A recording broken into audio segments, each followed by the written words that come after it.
Enfin, moi, j'ai tendance à me dire que je préfère performer pour moi et par rapport à mes chronos. J'ai plein de petits défis. Je veux retraverser la Chartreuse en courant.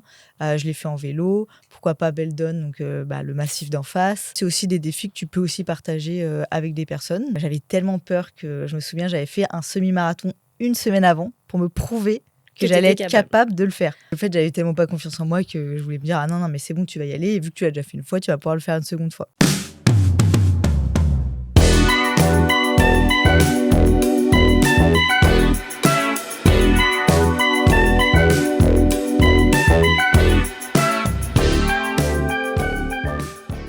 Hello à tous et bienvenue pour un nouvel épisode chez Fleurs Confidentielles.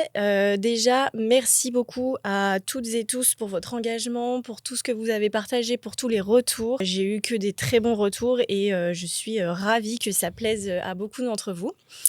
Aujourd'hui, on part pour un nouvel épisode, très bien accompagné encore une fois. Et aujourd'hui, on va parler d'un sujet qui change un petit peu. On va parler sport, on va parler trail, on va parler running, course à pied et de tout ce qu'il y a derrière tous ces sports individuels qui parfois, du coup, ne sont pas du tout mis en avant. On n'en parle pas beaucoup. C'est des sujets un petit peu tabous. On a tendance souvent à dire que le sport que le running est un sport simple, qu'on met juste nos baskets, qu'on va courir et puis c'est tout. Alors que derrière, il y a tout un travail sur soi, mentalement, physiquement. C'est un sport qu'on fait même quand on n'a pas envie, quand la fatigue est là. Et je trouve que c'est très intéressant d'en parler aujourd'hui. J'ai une invitée de qualité puisque aujourd'hui, on a Justine Roux, que vous devez peut-être déjà connaître, qui vous partage de très beaux contenus sur les réseaux, notamment sur Instagram, et qui fait de très jolis contenus sportifs. Elle roule, tu fais du vélo, tu fais du trail, tu fais du running. Et du coup, je t'invite aujourd'hui avec plaisir pour discuter de tout ça et de ce qui se passe à l'intérieur de toi quand tu pratiques tous ces sports-là. En effet, je fais beaucoup de choses et je suis très contente d'être là pour pouvoir en parler. Je te laisse raconter un petit peu ton parcours sportif parce que du coup là je crois que tu vas entamer un boulot à Paris si je me trompe pas, dans le milieu du sport en plus, donc ça fait vraiment partie intégrante de ton quotidien et du coup je te laisse nous expliquer un petit peu ton parcours, comment t'es rentrée dans la vie du sport et comment le sport est rentré dans ta vie et puis voilà. Voilà, du coup je me présente, moi c'est Justine, c'est que je partage sur les réseaux depuis 5-6 ans. À partir du moment où j'ai commencé à un peu plus intégrer la course à pied dans ma vie. Le sport, il fait partie intégrante de ma vie depuis pas si longtemps que ça. Quand j'étais petite, je faisais principalement de la danse et du ski. Donc, j'étais pas non plus hyper active. Au lycée, j'ai pas aimé passer le bac de sport. Voilà. Mais après, c'est venu. J'ai fait des études en STAPS. Et donc c'est à cette période que j'ai aimé un peu découvrir tous les sports, le vélo, la natation, la course, la boxe, je faisais un peu de tout, mais j'avais pas de préférence. Je m'étais même mise au crossfit pour pousser un peu. Et c'est ensuite quand je suis partie à Grenoble, donc j'ai changé d'études, je suis partie faire un BTS et c'est à ce moment-là où je me suis retrouvée un peu seule. Alors, je quittais aussi mes amis, ma famille et je me suis lancée dans une routine course à pied. Donc à l'époque, en plus, c'était pas encore, on va dire, la mode de la course à pied. Donc je me suis retrouvée un peu seule là-dedans. J'ai écouté beaucoup de podcasts, j'ai lu beaucoup. Puis après, j'avais toutes ces connaissances de STAPS. Et c'est là où je me suis lancée dans mon premier marathon. Donc c'est ma maman qui m'avait inscrite. Et c'est pour la première fois, j'avais vraiment un objectif vraiment clair dans ma vie. Parfois, je le compare à quand j'ai passé le bac. Parce que même quand j'ai réussi à courir mon premier marathon, je sais pas, j'ai eu un peu ce soulagement de comme quand j'ai eu mon bac, j'ai eu l'impression que c'était un aboutissement de le bac, c'est des années d'études et là le marathon, c'était des mois d'entraînement, mais c'était la première fois que je faisais ça et j'avais l'impression que c'était incroyable. Le bout du monde, quoi. Voilà. Alors que maintenant, on a l'impression que c'est un peu simple entre guillemets de courir 42 bornes, alors que pas du tout. Ça reste très compliqué, hein, mais parce que à la base, quand même, la course à pied, c'est un sport. C'était du moins à l'époque un sport un peu âgé. C'était souvent nos papas qui faisaient ce genre de sport-là. Et ça s'est quand même très démocratisé avec les années. Et je trouve qu'aujourd'hui, c'est un sport qui touche vraiment tout le monde. Et comment, du coup, tu as intégré un peu ce milieu-là? Comment tu t'es sentie au début? Parce que tu étais jeune, malgré tout. Et comment tu t'es sentie au début pour intégrer un sport qui n'était pas du tout reconnu? Comment t'en es arrivée à faire des marathons? Qu'est-ce qui t'a attiré, en fait, dans le running? Bah, c'est vrai que du coup, quand j'ai été à Grenoble, la course à pied, pour moi, ça m'a paru un peu comme la solution de facilité parce que je me retrouvais un peu seule et Ouais, je reprenais beaucoup mes études. Du coup, j'avais très peu de temps. Donc, je trouvais ça plus simple de me lever à 5h30, d'aller courir, d'aller en cours à 8h, de revenir à 18h, etc., de bosser.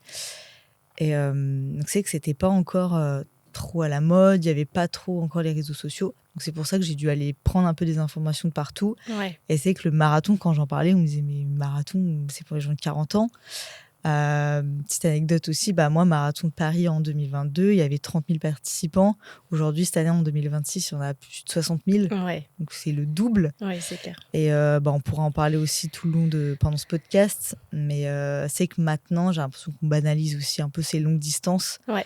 La population qui va sur ce genre de distance marathon, voire même trail, ultra trail, elle se rajeunit. Donc en vrai, c'est positif, mieux vaut aller courir qu'acheter un paquet de clopes, mais c'est vrai qu'on banalise quand même beaucoup cette distance. Ouais. Et comme quoi, moi, ça va faire 3 ans que j'ai pas refait de marathon. Donc, oui, parce que ça t'intéresse aussi, plus vraiment comme avant, en fait. Ouais, tu trouves que ça a changé un peu On peut s'épanouir dans toute distance, dans tout sport, je pense. Oui, c'est vrai qu'aujourd'hui, c'est un peu devenu le sport tendance. Alors, je m'inclus parce que je fais quand même de la course à pied avant d'être opérée et j'adore ce sport-là pour le côté dépassement de soi, de se dire tu peux y arriver, tu le fais pour toi.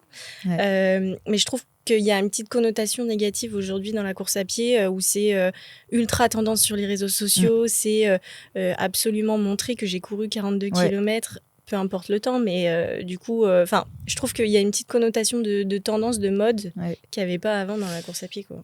Moi, dans cet aspect course à pied, c'est ce que j'essaye de montrer un peu plus maintenant.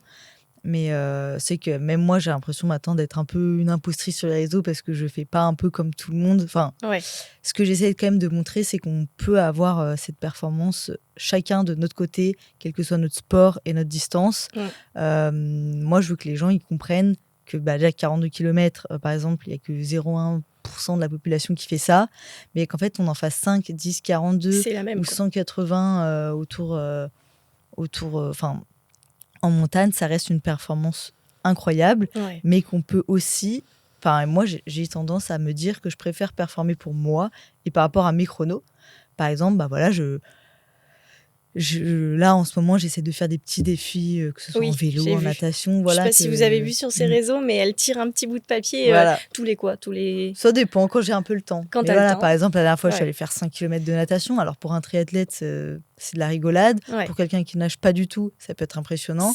Pour moi, c'était très, très long. Ça m'a pas donné envie de le refaire. La dernière fois, j'ai refait le premier col que j'avais fait à vélo.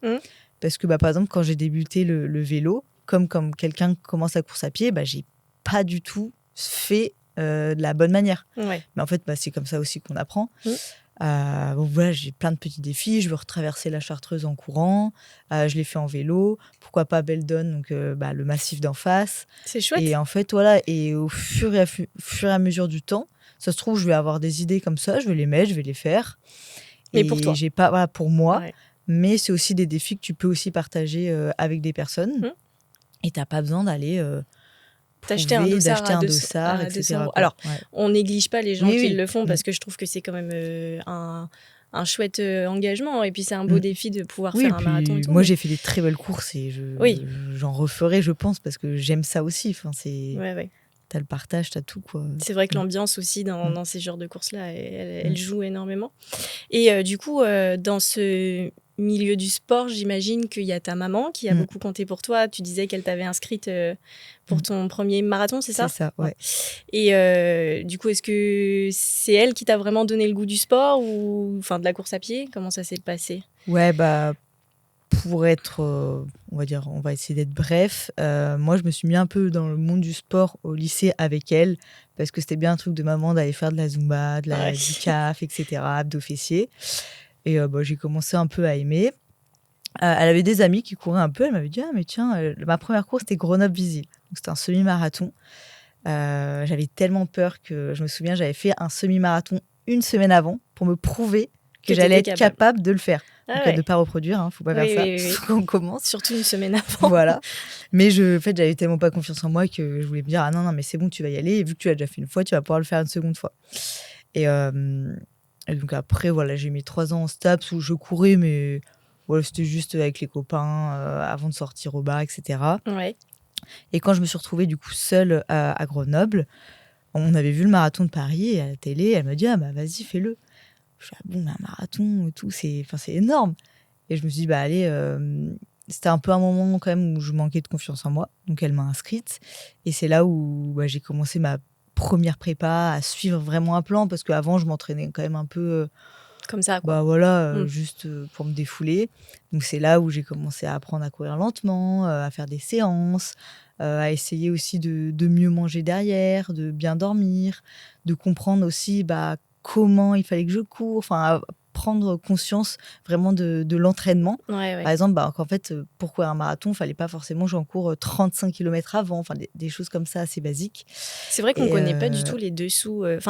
Quand on est premier, je sais que moi, quand j'ai couru mon premier semi-marathon à Lyon, je ne connaissais pas du tout ni comment m'entraîner, ni comment... Et je pense que du coup, il y en a beaucoup qui s'entraînent de la mauvaise manière, finalement.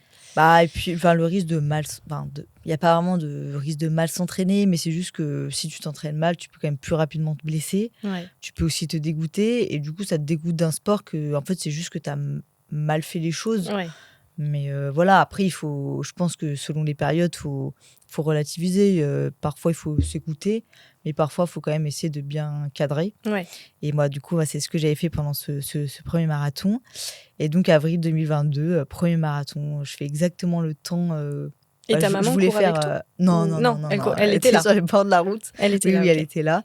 Il y avait mon grand frère aussi. J'avais gagné un dossard, je l'avais donné aussi à mon petit frère, qui lui a beaucoup plus suivi la course. Hein. Ouais. Moi, je suis arrivée, j'avais le sourire, mais jusqu'aux oreilles, parce que je trouvais ça incroyable. Lui, il est arrivé, je sais pas, 25 minutes après, donc pas tant... mais dégoûté de la course. Voilà. Ouais. L'exemple parfait, hein, il a préparé pendant un mois son marathon. Mais voilà, c'était à ce moment-là, j'ai eu vraiment l'impression, et je pense que beaucoup de personnes peuvent se reconnaître là-dedans, quand on aboutit une course comme ça, j'étais vraiment hyper fière. Ouais. Quand tu arrives au bout, ouais. Et c'est qu'après, il y a eu un événement quand même un peu tragique derrière. Un mois après, ma mère, du coup, a été hospitalisée en urgence à l'hôpital, donc pour une leucémie, donc c'est cancer du sang. Okay. Donc ça arrive vraiment comme ça. Du jour au lendemain, elle est partie à Grenoble. Donc leucémie, tu es enfermée. Donc elle a été enfermée pendant 2-3 mois à l'hôpital. Donc tu es vraiment dans une chambre stérile. Donc tu as le droit à 2 visites par jour. Donc moi, j'y allais vraiment... Sans la toucher, si tu peux quand même ou... tu fais éviter. pas des gros bisous, des gros câlins, quoi. Enfin, c'est... Okay. Surtout que, par exemple, t'es obligé d'être 2, donc j'ai jamais pu aller la voir avec mes frères à 3 en même temps. Donc voilà, il y a eu les chimios, les greffes pendant tous ces mois, pendant tout l'été.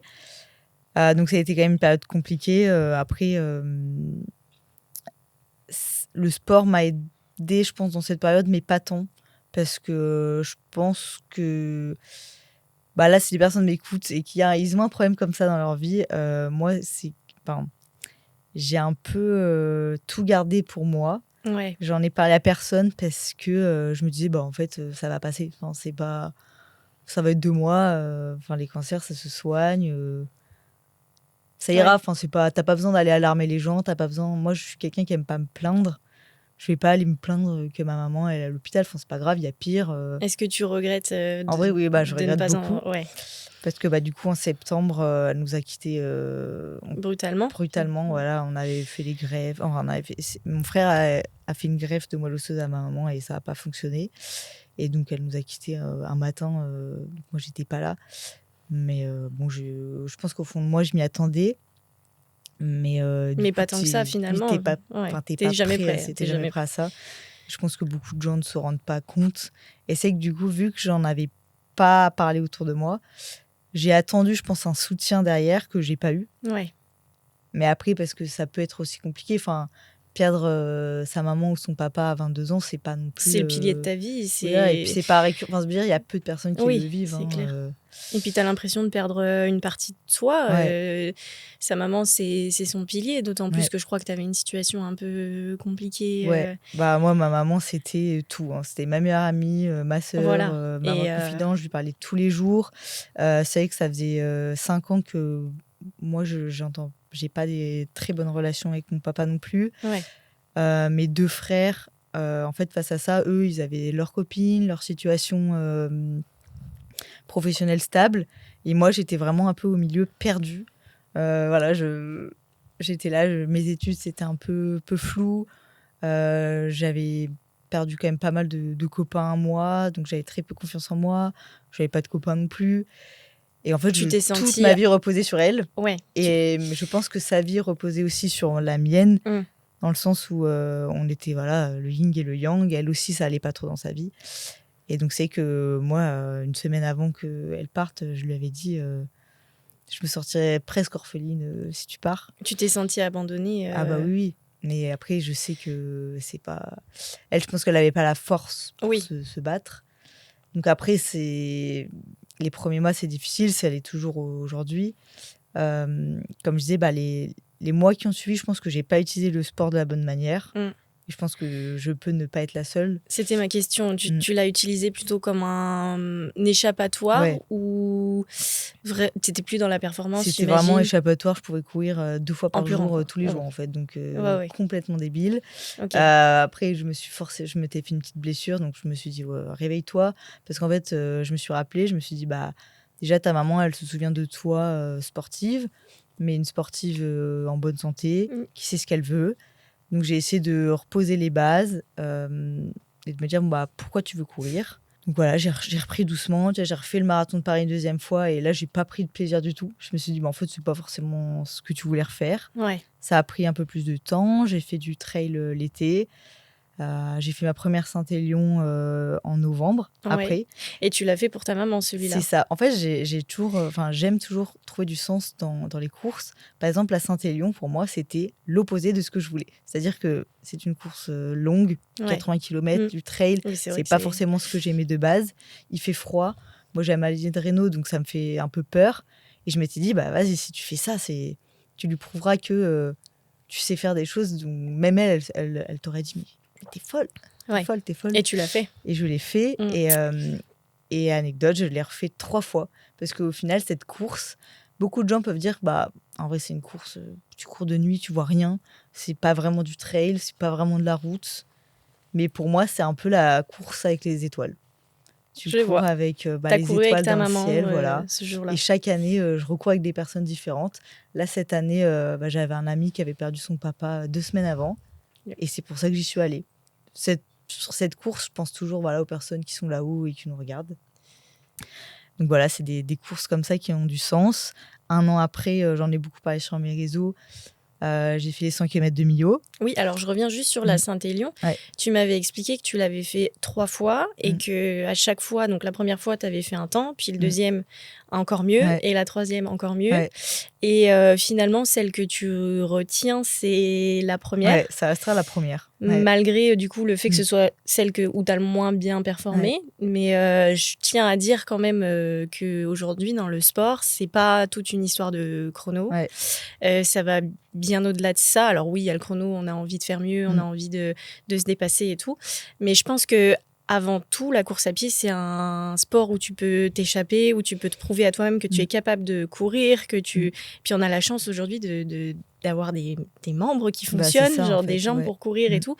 Et je pense qu'au-delà du chrono, du coup, c'est un vrai regain d'énergie, quoi. Enfin, c'est... Bah ouais, cette course, moi, j'aime bien c'est vrai que je l'ai faite 3 fois. Je sais pas, la première fois, je mets 12h30, il neige, je bois même pas 1 litre d'eau sur la course. Donc j'arrive, je marche pendant 10 km. Enfin, je veux dire, 0 plaisir. J'arrive limite en pleurant. Je suis incapable de marcher 1 semaine. Mais je me suis dit, waouh, je l'ai fait. Deuxième année, j'ai explosé mon temps, je sais pas, d'1h30, je mets 9h. mais je ne prends aucun plaisir sur la course. J'avais mal aux jambes, mais j'avançais parce que je pense que je m'étais améliorée. Et là, cette année, un temps incroyable, j'arrive 20e femme, je mets 8 heures. Je pense que en étant même pas entraînée, donc je me dis, waouh, mais si je m'entraîne, je pourrais faire un temps de malade. Mais en fait, j'arrive, j'ai personne à arriver. En fait, oui. Sur les ravitaux, j'avais une copine, ça m'a fait hyper plaisir de l'avoir au départ, mais tout le long, je vois personne. Alors qu'à côté, j'ai des filles qui courent avec moi et qui sont entourées, qui ont leur famille. J'ai une fille qui court avec moi et sa famille est venue de Paris et je me disais, waouh, la chance et tout. Et en fait, moi, je suis arrivée à la ligne d'arrivée, je me dis, c'est bien, t'as mis 8 heures. Mais c'est tout, quoi. J'étais fière, mais en même temps, je me suis dit, il n'y a pas cette connotation derrière que tu avais sur la première. On m'a dit, c'est bien, t'as fait un bon chrono. Je suis oui, mais c'est pas non plus ce qui m'a... Je suis contente, mais c'est pas... Pour moi, ma Saint-Élion, c'est la première. Celle où j'ai subi. Je suis arrivée au milieu de peloton, comme tout le monde, mais et c'est ça aussi, le plus beau souvenir, quoi. C'est ça aussi la beauté de la course à pied, je trouve. C'est t'arrives, t'en peux plus. T'es à bout de force, t'as l'impression d'avoir dépassé tout ce que tu pouvais faire physiquement, tu t'es donné jusqu'au bout et en fait, au final, t'es tellement fière de toi à ce moment-là, et puis encore plus si tu le fais pour quelqu'un et tout, que je pense que c'est ça qu'il faut retenir dans le sport aujourd'hui. Genre, c'est tout ce qu'il y a derrière, c'est tout ce que vous essayez de vous prouver, c'est tout ce dont vous êtes capable en fait au final. Et plus que j'ai mis 8h30, j'ai mieux fait que la première. Et surtout ce fait de ne pas abandonner et de ne pas non plus chercher à toujours faire mieux. C'est-à-dire qu'aujourd'hui, tu as l'impression que si tu fais un semi, je sais pas, tu mets 2 heures, après il faut mettre 1h50, après 1h45. Non, en fait. Même moi, sur marathon, un jour, j'ai fait 2h15. Non, pas 2h15, 3h15. La fois d'après, je voulais faire 3h10. Je pense que je me suis mis tellement de pression. Oui, c'est ça. Que j'ai fait 3h25, en fait. Parce que ton corps et ta tête, tout est relié. Ça en devient un véritable stress, quoi. Plus qu'un plaisir, parce qu'avant tout, le sport, c'est du plaisir. C'est ça, quoi. Pour moi, Voilà. Après, chacun a sa perception. Oui, évidemment. Il y en a qui aiment la performance. Moi, j'aime les défis bêtes, cons, qui me font juste sortir et être dehors, quoi. Et est-ce que du coup aujourd'hui, le sport c'est un refuge pour toi, ou comment tu le qualifierais du coup? Je pense que ça reste un refuge. J'ai tendance à dire que je suis quand même, comme beaucoup de personnes dans le sport, assez bigorexique, dans le sens où il m'en faut toujours un peu plus. Mais j'arrive à ralentir aujourd'hui, j'arrive à prendre des jours de repos, j'arrive à aimer, à kiffer ce que je fais. En fait, si pendant une semaine, je cours pas, mais qu'à côté, je vais aller faire du vélo, je vais aller peut-être grimper, je vais aller nager, et j'arrive à prendre du plaisir. Je suis pas dans cette il faut que je fasse 80 km par semaine tout le temps, il faut que je fasse ci, il faut que je fasse ça. J'essaie vraiment de prendre où il faut tous les jours. Mais voilà, ça reste. Si demain je dois arrêter le sport pendant un mois, je sais que ça sera compliqué. Mais je fais en sorte justement pour pas que ça arrive, quoi. Donc de diversifier au maximum et de dire à ma tête, cours pour les bonnes raisons, roule pour les bonnes raisons. Essaie de pas, ne te compare pas aux autres. C'est ça aussi. Voilà. Je trouve que la comparaison sportive, elle est horrible.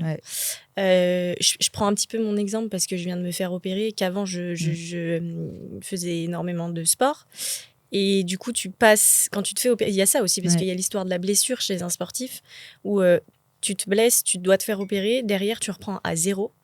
Là, j'ai fait une séance de kiné hier, j'ai cru que j'allais partir en pleurs. Parce qu'en fait, tu reprends à zéro, t'as aucune condition physique, et en fait, je me dis, c'est pas grave. Parce que du coup, tu vas reprendre à ton rythme, tu vas réévoluer à ton rythme et tout. Mais je trouve ça tellement frustrant aussi pour un sportif. Tu t'es déjà blessé, toi Ouais, je me suis déjà blessée 2-3 fois. Donc, j'ai eu de la chance, c'était pas très long et j'ai vite pu comprendre ce qui se passait. Par exemple, à un moment, je me suis un peu enflammé le genou parce qu'en fait, j'ai voulu reprendre beaucoup trop rapidement le trail, que je faisais pas de renfo. Donc, tu fais du vélo à côté, chaque fois, j'ai eu de la chance de bien comprendre mes blessures et c'était pas si grave. Après, je croise les doigts, ça peut venir et ça peut repartir. Mais sur ce truc de repartir à zéro, c'est horrible. Je peux que comprendre. Et moi, j'ai vraiment... Des fois, j'ai tellement d'admiration pour mes amis, parfois, qui ne courent pas. Parce qu'en fait, je pense qu'on oublie un peu trop souvent que, par exemple, sur les réseaux sociaux, c'est 0,2% des gens qui courent. Et que peut-être qu'en fait, on suit 10 personnes, on suit 5 filles, 5 garçons qui font des performances incroyables à chaque fois. Alors certes, ça nous motive, mais c'est pas du tout la réalité en fait. Je pense qu'on oublie beaucoup trop que... moi j'ai des amis qui courent très peu, mais dès qu'ils courent, je leur dis, mais c'est fou, t'as couru 10 km. Ils sont en mode, c'est rien. Je dis, mais pas du tout, c'est pas rien du tout. Enfin, déjà, tu t'es levé, tu vas courir. Et des fois, ils sont là, limite, ils me disent, mais pas du tout, regarde, comparé à toi, c'est rien. Mais comparé à moi, peut-être que moi, ça fait 6 ans que je cours et c'est tout ce que j'aime. Et voilà. Et je suis passée par là. En fait, je suis passée à aller courir 5 km, à être essoufflée. Et encore aujourd'hui, là, je me suis inscrite à un 10 km. Je déteste ça. Et je me suis dit, allez, sors-toi un peu les doigts des fesses. Détestes je déteste aller vite. Je sais pas aller vite. Enfin, j'ai l'impression que je sais pas faire. Et je me suis inscrite. Mais voilà, je me suis inscrite aussi parce que j'ai le copain de ma meilleure amie qui s'est inscrit. Je me suis dit, viens, on s'inscrit ensemble et on essaye de voir qui arrive en premier. Mais c'est plus de la déconnade. Si je fais 38 minutes ou si j'en fais 41, c'est pas grave. Même si j'en fais 45, ce sera pas grave. Mais là, j'essaye de reprendre des séances. Mais waouh, j'ai l'impression que je sais plus courir. Et parce qu'en fait, je suis peut-être en capacité physiologiquement d'aller courir 100 km facilement. Mais 10 un peu plus vite, waouh, ça c'est... Non. Comme quoi, finalement, même quand on est expérimenté, on a ses failles. Oui. Et tu m'as dit l'autre jour, on est toujours meilleur que quelqu'un et moins bon que quelqu'un. C'est ça. Hein. Et je trouve ça super représentatif parce que on se dit toujours, je suis pas capable, regarde, lui, il fait ça, lui, il a repris comme ça. Et je suis un peu dans ce schéma-là en ce moment de me dire, punaise, moi j'ai des copines, elles enchaînent, quoi. Elles courent des 40 bornes et tout. Moi, je suis là, j'ai du mal à pousser sur une machine à la salle parce que je repars de zéro. Et en vrai... si tu as la volonté d'aller là où tu veux, mais toujours pour toi, toujours pour les bonnes raisons et pour les bons objectifs, je pense qu'il faut garder espoir quoi qu'il arrive. Et comme tu dis, 5 km, c'est énorme pour quelqu'un qui n'a jamais couru et c'est tout aussi important et super pour quelqu'un qui n'a jamais couru que 42 pour toi, tu vois. Je trouve ça... Ouais, mais la comparaison aujourd'hui, c'est plutôt que on se compare de plus en plus avec tout ce qui est Insta, Strava, etc. Et c'est que je sais pertinemment aussi que moi, il y a des personnes qui me suivent et qui doivent voir que je fais des longues distances, etc. Ouais. Mais j'ai quand même envie d'essayer de leur faire comprendre que je fais pas ça au hasard, j'ai pas fait ça en claquant des doigts, que j'ai eu mes raisons aussi de le faire, que j'ai fait des erreurs, que j'en fais encore, que peut-être dans 2 ou 3 ans, je ferai peut-être plus de course à pied, je ferai peut-être plus de vélo. Là, j'ai trouvé un nouveau taf, donc je me dis que... T'auras moins de temps. J'aurai moins de temps, mais que en fait, je vais mettre mon énergie ailleurs et que ça aussi, ça fait du bien. Et que pareil, si on en revient à la comparaison, en fait, on ne peut pas se comparer parce que tu ne peux pas comparer quelqu'un qui a le même rythme, je sais pas, qui est infirmière à l'hôpital, que quelqu'un qui est boucher à Super U, que quelqu'un qui a 4 enfants en bas âge, que quelqu'un qui a juste une fille de... Enfin, tu peux pas comparer les... C'est vrai. On peut pas se comparer parce qu'on a tous des vies différentes. On est tous physiquement différents, même psychologiquement, ça compte beaucoup. Moi, je le vois bien, hein, parfois j'avais l'impression d'être en forme, mais dès que la tête ne suivait pas, en fait, non, ça peut pas. Ah, tu l'as bien vu du coup après que ta maman soit partie.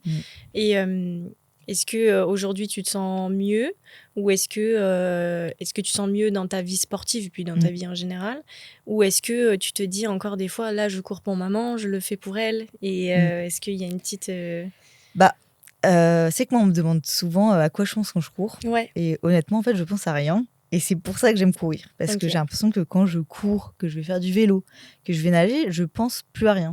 J'écoute de la musique, j'écoute des podcasts. Et justement, j'ai tendance à aller courir pour pas penser aux choses négatives. Donc c'est bien et pas bien à la fois. Donc oui, je pense que je vais mieux. Après, j'ai toujours quand même beaucoup de problèmes de confiance, mais par rapport à tout ce que j'ai pu vivre dans le passé, que ce soit par ma mère, par mon père, par des amis, par des ruptures amoureuses. Je pense que j'ai très peu confiance souvent aux autres, mais du coup, en parallèle, j'essaie d'avoir confiance en moi. Toi. Et c'est la priorité. C'est la priorité. Mais voilà, je sais quand même... Là, j'ai été pendant 4-5 mois au chômage. J'ai eu le temps aussi de réfléchir. Je sais que j'ai les bonnes personnes qui sont quand même là pour moi, que j'ai 26 ans, qu'en fait, j'ai aussi le temps de rencontrer des nouvelles et que Ça, la vie fera les choses, en fait. Il y a forcément du négatif, il y a forcément du positif. C'est juste qu'il faut apprendre à rebondir dans le négatif. Et ça, je sais que je le fais pas forcément très bien. Hein. Mais c'est dur, c'est dur. C'est dur et on le montre pas assez. Mais voilà, hein, ma vie... En fait, je pense qu'à partir du moment où j'ai perdu ma maman, je sais que ma vie sera jamais la même. Parce qu'en fait, même toutes mes victoires, je peux pas les partager. Et ça, c'est ce qui me rend assez triste quand même souvent. C'est que, en fait, voilà, je trouve un boulot, j'ai réussi une course. Tu sais pas à j'ai qui, fait un beau voyage à vélo. En fait, j'aimerais lui dire à elle. Donc, en fait, maintenant, j'ai l'impression que mon objectif dans la vie, ça va être de trouver aussi ces personnes avec qui je vais pouvoir partager tout ça, qui vont être contentes de voir ce que je fais. Et voilà, d'accepter, d'aller parler, etc. Enfin, moi, j'aimerais vraiment dire à tout le monde de ne pas avoir peur de parler de ses problèmes. Je pense que je ne l'ai pas assez fait. Et je culpabilise encore. Hein, je n'aime pas en parler. J'ai l'impression que je ne me sens même pas légitime. Parce que je sais toujours qu'il y a pire que moi, mais voilà. Il y a toujours mieux, il y a toujours pire. Et, voilà. Et je pense que c'est pas une raison pour ne pas en parler.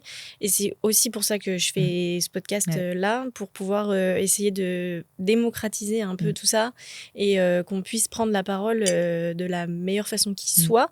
Je pense qu'on n'est pas là pour s'auto-blâmer, mais plus pour dire... Non, mais oui.